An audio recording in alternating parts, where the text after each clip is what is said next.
สิหูตอนเป็นโสดอยู่บ่เอาไผเคียงซอเมื่อยามเจ้าแต่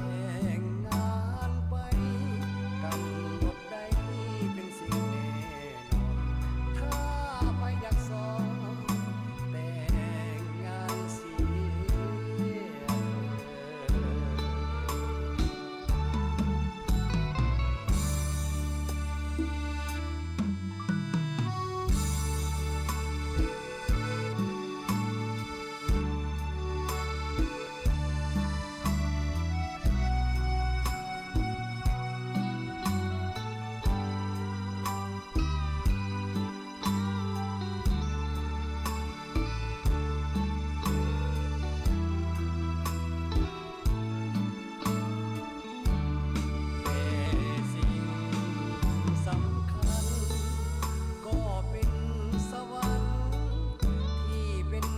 ฝันของคนทั่